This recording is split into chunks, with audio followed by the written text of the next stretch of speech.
بسم اللہ الرحمن الرحیم۔ السلام علیکم اسٹوڈنٹس، آج ہم حصہ نظم میں سے نظم نمبر 4 اسلامی مساوات شروع کریں گے۔ پہلے شاعر کا مختصر تعارف کروا دیتی ہوں۔ مولانا حالی نے یہ نظم لکھی ہے، جن کا سن پیدائش 1837 اور سن وفات 1914 ہے۔ مولانا حالی سیکنڈ ایئر نثر نگار، سوانح نگار اور تنقید نگار ہونے کے ساتھ ساتھ ایک بہت اچھے شاعر بھی تھے۔ شاعری میں غالب کے شاگرد تھے۔ سر سید کی اصلاحی تحریک، جسے تحریک علی گڑھ بھی کہتے ہیں، اس سے متاثر ہو کر انہوں نے سر سید کے کہنے پر ہی اپنی طویل نظم مد و جزر اسلام لکھی، جسے مسدس حالی بھی کہتے ہیں۔ مد و جزر اسلام یعنی اس میں مسلمانوں کے عروج و زوال کی کہانی انہوں نے بیان کی ہے، اور نصاب میں شامل نظم اسلامی مساوات ان کی اسی طویل نظم مد و جزر اسلام یا مسدس حالی کا ہی ایک حصہ ہے۔ اس نظم مد و جزر اسلام میں انہوں نے ان تمام برائیوں کی نشاندہی کی جو ہماری قوم کے زوال کا باعث بنی، اور قوم کو ترغیب دلائی ہے کہ وہ ان برائیوں سے بچنے کی کوشش کرے۔ انہوں نے ان تمام اوصاف کا ذکر کیا ہے جن کے باعث ہماری قوم کو عظمت نصیب ہوئی تھی، اور قوم کو احساس دلایا ہے کہ وہ یہی اوصاف اپنا لیں اور ایک عظیم قوم بننے کی راہ پر چلیں۔ کلیات حالی کے علاوہ مسدس حالی ان کی قومی شاعری کی اہم کتاب ہے، جس میں مسلمانوں کے عروج و زوال کی داستان جیسا کہ میں نے آپ کو بتایا انہوں نے بڑے دکھ بھرے انداز میں بیان کی ہے۔ انداز بیان اس میں نہایت سادہ ہے لیکن بہت پرتاثیر ہے۔ اسلامی مساوات جو یہ آپ کے سلیبس میں نظم شامل ہے، اس میں انہوں نے شروع میں قوموں کے زوال کے اسباب بیان کیے ہیں، اور آخر میں قرآن پاک کے اس سبق کو دہرایا ہے کہ ساری مخلوق اللہ تعالیٰ کا کنبہ ہے، اور دنیا میں انسانوں کے کام آنا عبادت کا درجہ رکھتا ہے۔ نظم مسدس کی صورت میں ہے، یعنی اس کے ہر بند کے 6 مصرعے ہیں، اور اس پوری نظم کے کل 7 بند ہیں جو آپ کے سلیبس میں شامل ہیں۔ تو اس کی تشریح کی طرف آتے ہیں۔ اس میں مساوات کا مطلب ہے برابری۔ آگے یہ بند دیکھیں۔ پہلا، کسی قوم کا جب الٹتا ہے دفتر تو ہوتے ہیں مسخ ان میں پہلے توانگر، کمال ان میں رہتے ہیں باقی نہ جوہر، نہ عقل ان کی ہادی نہ دین ان کا رہبر، نہ دنیا میں ذلت نہ عزت کی پرواہ، نہ عقبیٰ میں دوزخ نہ جنت کی پرواہ۔ تو اس میں دفتر الٹنا کا مطلب ہے برباد ہونا، مسخ ہونا یعنی بگڑنا، اور توانگر کہتے ہیں امیر لوگوں کو، مالدار لوگوں کو، اور جوہر کا مطلب ہے خوبی یا ہنر وغیرہ، ہادی کا مطلب ہے ہدایت دینے والا، رہنما راستہ بتانے والا، اور عقبیٰ کہتے ہیں آخرت کو۔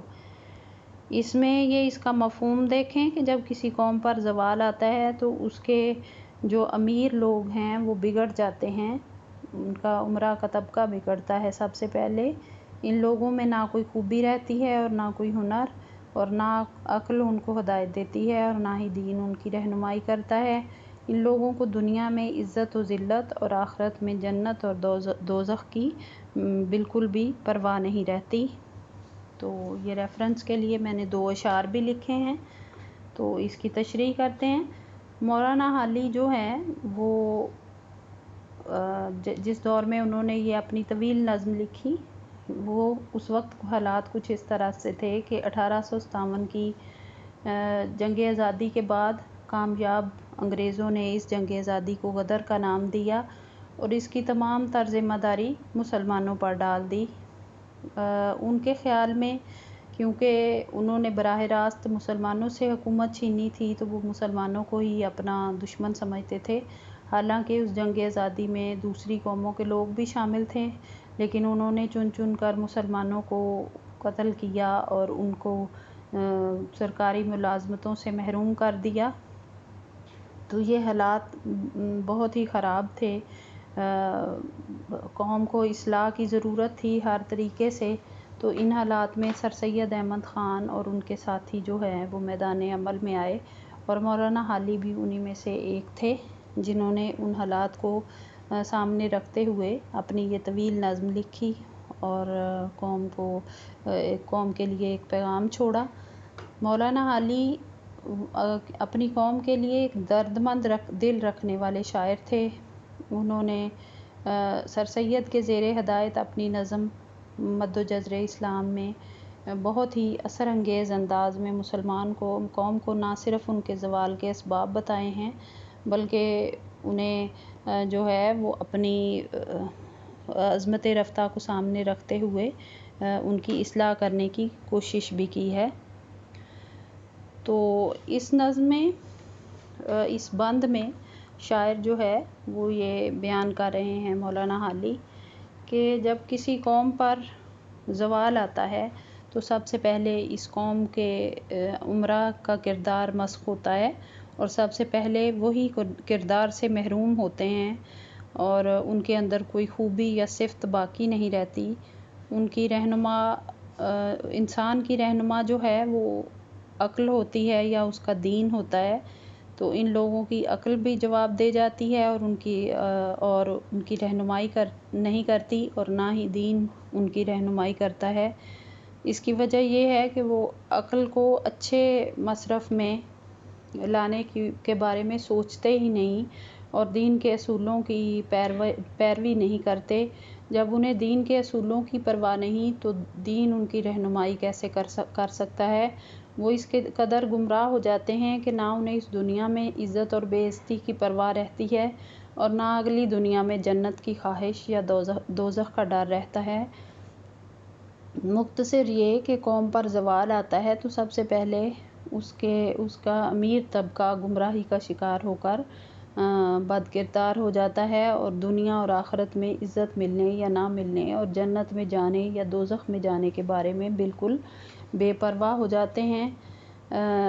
وہ آنکھیں بند کر کے عیش و آرام میں مست رہتے ہیں اور گناہ کی زندگی گزارتے چلے جاتے ہیں۔ یہیں سے کسی قوم کا زوال شروع ہوتا ہے کیونکہ وہ دولت کے نشے میں چور لوگ نہ تو مذہب کے بتائے ہوئے اصولوں سے ہدایت حاصل کرنے کی کوشش کرتے ہیں نہ ہی عقل کو اپنا رہنما تسلیم کرتے ہیں۔ تو یہی وجہ ہے کہ یہ لوگ بے حس ہو جاتے ہیں اور ان میں اپنی عزت کا احساس ختم ہو جاتا ہے۔ انہیں اس بات کی پرواہ بھی نہیں رہتی کہ ان کے یہ برے اعمال صرف اس دنیا میں ہی ان کی رسوائی اور ذلت کا باعث نہیں بنیں گے بلکہ آخرت میں بھی انہیں برے اعمال کی سزا ملے گی۔ اس طرح جنت اور دوزخ کے تصور کو پس پشت ڈال کر یہ لوگ ہر قسم کے خوف سے بے نیاز ہو جاتے ہیں جس کا نتیجہ یہ ہوتا ہے کہ قوم مجموعی طور پر زوال کا شکار ہو جاتی ہے۔ اب یہ دیکھیں پہلا شعر جو ہے وہاں آپ لکھ سکتی ہیں جہاں یہ میں نے آپ کو اس کا پس منظر بتایا ہے اس نظم لکھنے کا، جس میں 1857 کی جنگ آزادی کے حوالے سے جو مسلمانوں کی صورتحال تھی وہاں پہ آ سکتا ہے، اور یہ اگلا شعر جو ہے یہ اس کی تشریح میں آخر میں بے شک آپ لکھ لیں۔ تو اگلا بند دیکھیں اس کا: نہ مظلوم کی آہوزاری سے ڈرنا، نہ مفلوک کے حال پر رحم کرنا، ہوا و ہوس میں خودی سے گزرنا، تعیش میں جینا نمائش پہ مرنا، سدا خواب غفلت میں بے ہوش رہنا، دم نیزہ تک خود فراموش رہنا۔ آہوزاری کا مطلب ہے رونا پیٹنا، اور اس کے آگے مفلوک کا مطلب ہے مفلس، ہوا و ہوس کا مطلب ہے لالچ، اور خودی سے گزرنا یعنی خودداری یا عزت کا خیال نہ رکھنا، خواب غفلت کا مطلب ہے بے خبری کی نیند، اور دم نیزہ کا مطلب ہے آخری سانس یعنی جان نکلنے کا وقت۔ تو اس دوسرے بند میں سیکنڈ ایئر مولانا حالی جو ہے وہ امیروں کی خرابیوں کے کچھ اور پہلو واضح کر رہے ہیں کہ جن کی وجہ سے کوئی قوم مجموعی طور پر زوال کا شکار ہو جاتی ہے، یعنی مجموعی طور پر وہ قوم دوسری قوموں سے پیچھے چلی جاتی ہے اور اس کو زوال کا سامنا کرنا پڑتا ہے۔ تو اس میں یہ بیان کیا ہے کہ وہ کس طرح سے یہ لوگ بے حس ہو جاتے ہیں کہ وہ انہیں دنیا اور آخرت کی کوئی پرواہ نہیں رہتی. وہ اس قدر بے حس اور پتھر دل ہو چکے ہوتے ہیں کہ ظلم و ستم کیے جاتے ہیں اور کسی مظلوم کی آہوزاری کا ان پر کوئی اثر نہیں ہوتا. وہ بالکل نہیں ڈرتے کہ مظلوم کی بد دعا سے وہ بدحالی کا شکار ہو سکتے ہیں. انہیں کسی غریب کو برے حال میں دیکھ کر رحم نہیں آتا. وہ تو بس لالچ اور خود غرضی کا شکار رہتے ہیں اور عیش میں مست رہتے ہیں اور نمود و نمائش کو سب کچھ سمجھتے ہیں. وہ عیش پرست ہو کر ظاہری شان و شوکت کے مظاہروں میں ہی مصروف رہتے ہیں. وہ غفلت کی نیند یوں سوئے ہوئے ہوتے ہیں کہ جیسے بے ہوش ہو چکے ہوں اور ان کی یہ حالت ساری عمر رہتی ہے، یہاں تک کہ ان کا آخری وقت آ جاتا ہے جو انہوں نے کبھی یاد نہیں رکھا تھا. مطلب یہ ہے کہ عمرہ بے حس اور ظالم اور دنیا و آخرت کے تصور سے بے نیاز ہو جاتے ہیں اور خود عیش کی زندگی بسر کرتے ہیں اور دوسروں پر ظلم کیے جاتے ہیں. یہ عمرہ کا طبقہ عوام کے لیے مصائب کا باعث بنتا ہے اور ملک اور قوم کے لیے زوال کا سبب بھی بنتا ہے. یہ دوسرے شعر کے بھی میں نے یہ مفہوم اور اس کے حوالے کے اشعار لکھ دیے ہیں، حوالہ جات. یہ دیکھ لیں آپ، یہ آپ حوالہ جات اس کے یاد کریں اور اس کی تشریح ریوائز کریں. کل انشاءاللہ ہم اگلے بند جو ہیں وہ پڑھیں گے اس کے. تو آج کے لیے اتنا ہی. اللہ حافظ.